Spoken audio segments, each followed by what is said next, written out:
I saw that these people had something that I didn't. And I was being drawn to it. It was so attractive.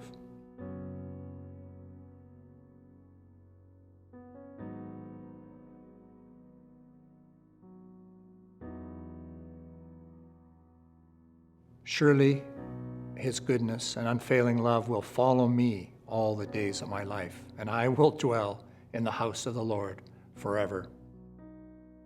My name is Jay Dickinson. It's been a privilege for me to be part of CCLF. I believe that God's invitation has always been there. He's been knocking at my door, even if I was unaware of it. I grew up in a stable and caring home on the North Shore of Vancouver. My family lived in the same home for 50 years. Along with my 3 siblings, we went to the same schools, had the same teachers.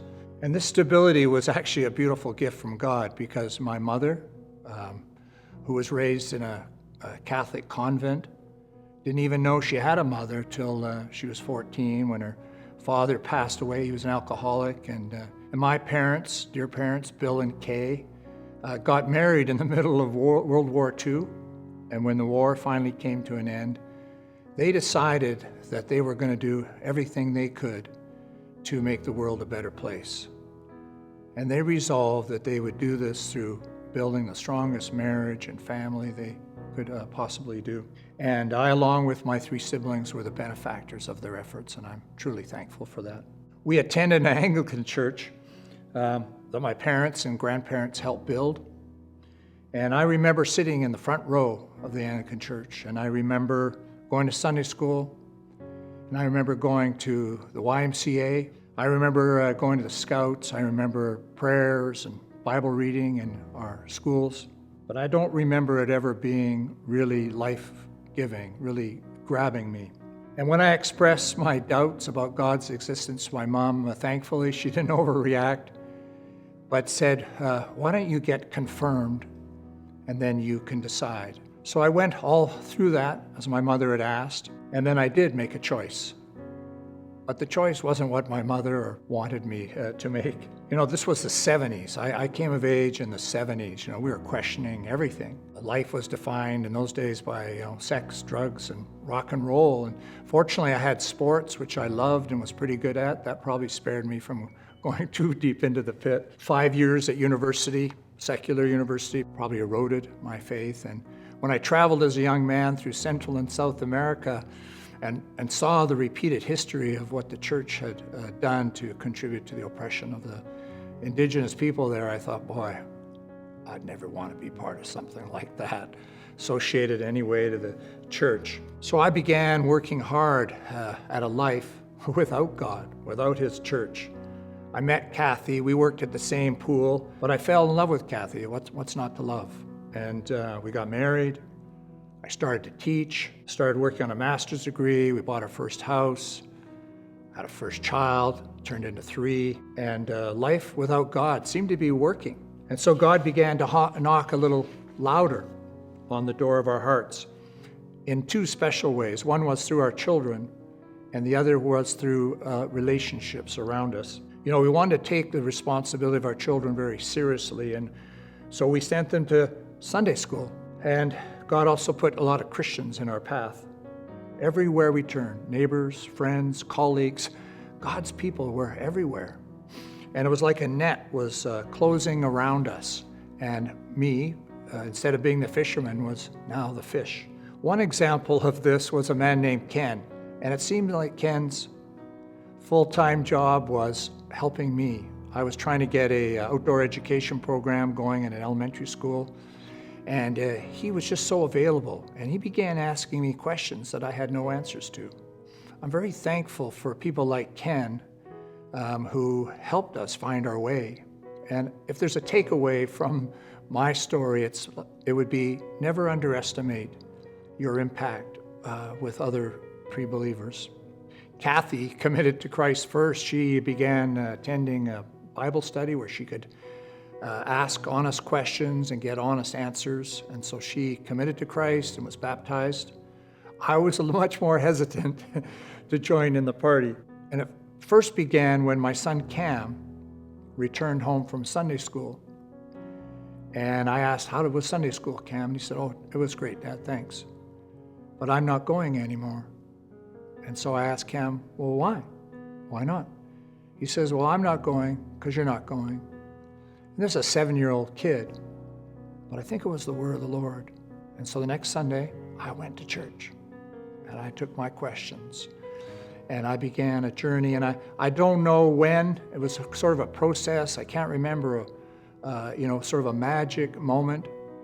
But the net closed, and I said, God, I still got questions, but for now, I'm in, and I want to follow you. We began attending the Vineyard Church and saw God move powerfully.